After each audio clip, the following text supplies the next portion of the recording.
Well, people of the internet, embrace yourselves. We're going to be reviewing something, and it's going to be a doozy. This one is from M. Night Shyamalan. Now, if we recap, we have done The Sixth Sense, we've done Signs, we've done The Village, we've done The Happening, we've done The Last Airbender, we've done After Earth, and we've done Split. The only ones I haven't done are The Visit and Unbreakable. Hoping to get those fairly soon. But this, is something else, and it is Lady in the Water. And what is called right here a classic bedtime story for a new generation. Yep. That's what M. Night Shyamalan thinks it is. Because I guarantee you're going to have parents all around the world tell this movie's plot to all the kids. And yeah, I could totally see that happening. To the back of the box. If you can read it, good for you. If you can't, I'm sorry. This text is so small. So let me read. A story M. Night Shyamalan told his children, yes. He literally, well, not really, but this is a story he told to his kids. They're just like, I should make this to a movie and put money into it. Because we all know, Robert Rodriguez did the same thing, and we got Shark Boy and Lava Girl, and sure, it's become good for memes, but it's not a good movie anyway. And then he did the same thing with Last Airbender. Like, he saw it with his kids, and he made it a movie, and it was one of the worst movies ever created. So please, future filmmakers, don't make movies for your kids. It's a terrible idea, as this movie and others show. So a story M. Night Shyamalan told his children is the springboard for this spell-binding plunge into the supernatural. Paul Giamatti. Poor Paul Giamatti, he's so talented. Why is he in this? Plays an apartment manager who finds an otherworld water nymph named Story. Yes, her name is Story, and she's played by Bryce Dallas Howard, who you may know for Jurassic World and the infamous Running in High Heels from that movie. Hopefully she doesn't do it again in the sequel. She probably will. If she does, I will laugh. So she finds this girl, Story, in the pool, then sets out to help her return to her home. The Blue World, aka the ocean, or the sea, whatever, the river. It's about to get very dangerous, she warns, and very fascinating. Because fierce blue world monsters prowl nearby, determined to destroy Story and anyone who aids her, including the apartment dwellers who come to realize that they are players in her tale. Their lives have undiscovered purposes, and how they defy the monsters to fulfill those destinies forms the amazing heart of discovery in Lady in the Water. There's a whole story about this movie, and that's usually with M. Night Shyamalan in the past. All of his movies usually were distributed by Buena Vista, a division of Disney.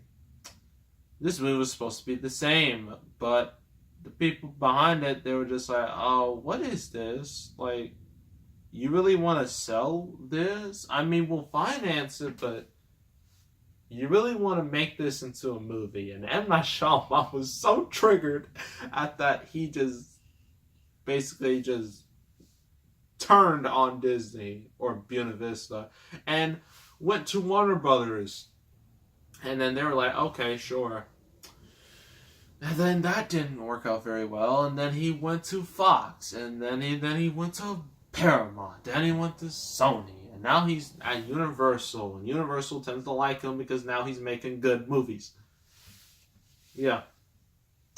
And there's a whole book about this too. Like The Man Who Heard Voices. A whole book about this. So, yeah, this movie's quite notorious for that. And also, it's notorious because it's terrible.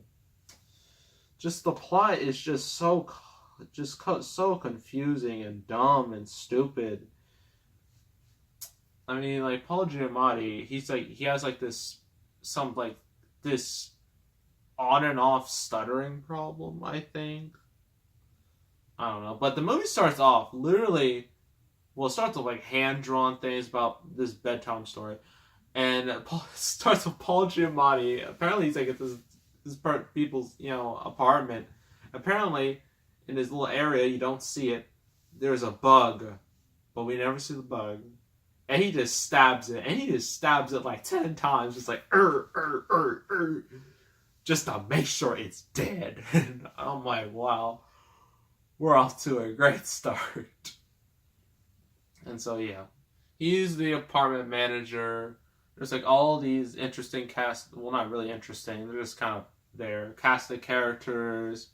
Got this Chinese family. Like the daughter has very interesting hairstyle. Like she has like red dye in her hair. Yeah, she's one of those young people, the rebellious type. And you got this. Well, actually, I'll get into it later because it's something that really irks me. You got this dude who like works out only on one side of his body, which is weird, to say the least. You got other people, don't really matter. M. Night Shyamalan, yes, he's in this movie, and this isn't a cameo either. He is a main character in his own movie. If that just doesn't scream selfish and just egotistical, I don't know what does. And then this other character, the critic. And this character is, well, apparently M. Night Shyamalan put him in there just to basically just drive home the point, like, this is what all critics are. They're all a bunch of snobs, mean-spirited, and just jerks, and you don't want to be around them. They're just unlikable people, which is not true. I mean, there's plenty of people I've seen like online that are pretty cool. I mean, like Jeremy Jahns, Chris Stuckman, Fanboy Flicks. They're all awesome. And like, they're not like, well, I mean, on camera at least, they're not stuck up. Okay, they're not like jerks. They're not like the type of people that you don't want to hang around with. That's just a lie. But this is what M. Night Shyamalan thinks in his crazy mind. He thinks all critics are the same. They're all one person. And they're all the person he created. Anywho, Paul Giamatti, like, he's in his own little place. And then, like, he sees, like, something in the water. The pool water. And he sees, like, this girl. And he takes her in, obviously. And, yeah, she explains to him, like, her name is Story, and she's from the blue world, and all this stuff. Paul Giamatti's just like, man, I don't trust her. She might just be a drunk person, just happened to fall in the pool one night. I mean, that wouldn't surprise me. But yeah, then eventually this story goes around everyone else in the apartment. And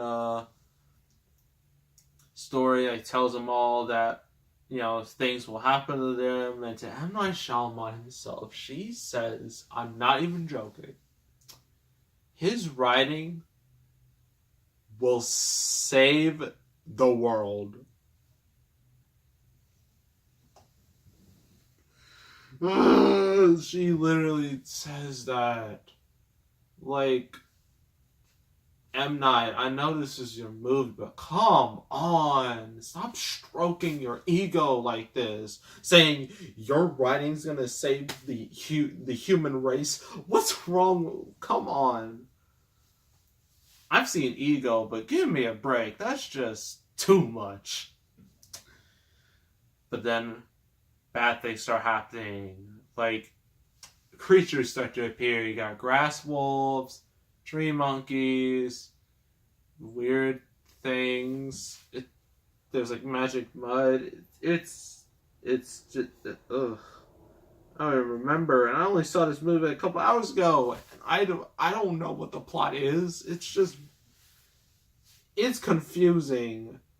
It's too confusing. It's so convoluted. I don't know. No one knows what's going on. It's like The Happening, except The Happening was really funny. This is not. Well, at least sometimes it is, but The Happening is just more of a comedy in my eyes. Let's just get back on topic. So eventually it does end with, I don't even remember. I think like dad talked to like a kid, and like the kid found something, and then like everyone's like, oh, and then like this Lord of the Rings style eagle, or I guess you can say Sonic the 06 style eagle, shows up and like carries her away, and then like that's how the movie ends. I'm like, wow, that's what a ripoff. This movie is trash. I'll explain why. Let's go with the cons. That's the easiest part. Cons. Story is terrible. There's no flow. Things just happen for no reason. It's just a complete cluster, and you have no idea what's going on half of the time. Just new things just start popping out everywhere, and you just don't understand. And it's hard to follow. Characters. There's not really one character you care about, I guess, except Paul Giamatti, but his character. Like, I don't even know what his character is supposed to be. Like, I guess he's just to help her. Bryce Dallas Howard, I mean, she was one of the high points of The Village, and here she just went down. I mean, goodness. Everyone else is just there because movie. And M. Night Shyamalan, that is just... That's just so despicable. What he did. To put himself in the movie and saying his writing will save the world. Like, that is just pure ridiculousness. Some of the stuff in this movie makes no sense. Like, Paul Giamatti is like underwater, and he's underwater for like 5 minutes. And you should know, if you're underwater that long, there's a good chance you're dead. No one can survive that long underwater, but Paul Giamatti did, somehow, with the power of water, bubbles, or something. I don't know. Visuals are just, well, I don't even know. They're just kind of there. Some of it's just the flow is just terrible. It's like it just stops and starts and stops and starts and stops and starts. It's terrible. Music is and like some parts are actually funny, mainly because they're not supposed to be funny. Like Paul Giamatti murdering that giant bug we never see. Some of the camera placement is really weird too. Like, you're just like, wait, what? Like, did you just set down the camera? It's really weird. And this may sound a little crude, so I apologize in advance. But like, with story, like she wears a shirt because gotta cover up. For a lot of movie, like, that's all she wears, and she doesn't wear any pants. I'm like, oh my gosh, lady, can you please at least put on something under there? Because, I mean, geez. Like, that's just a little nitpick I have, because it just got very... Like, I started to notice it more and more, and I just really like, I'm like, really? Come on. Movie's trash. 2 out of 10. Garbage. Don't ever watch it. It's not good. And, yeah. That was a nice review. So the next one will be a real comedy. And, it is a Vince Vaughn comedy. I don't think I've done one like that ever. Because, like, live action comedies either ranges from terrible to just good. Sometimes it's really good. Like the Jump Street movies, perfection. This one may not be as perfection to a lot of people, but I consider it to be very funny. And that is Dodgeball, a true underdog story. And that will be the next review. So make sure to subscribe, like this video, leave a comment, and I will see you all next time. I am out.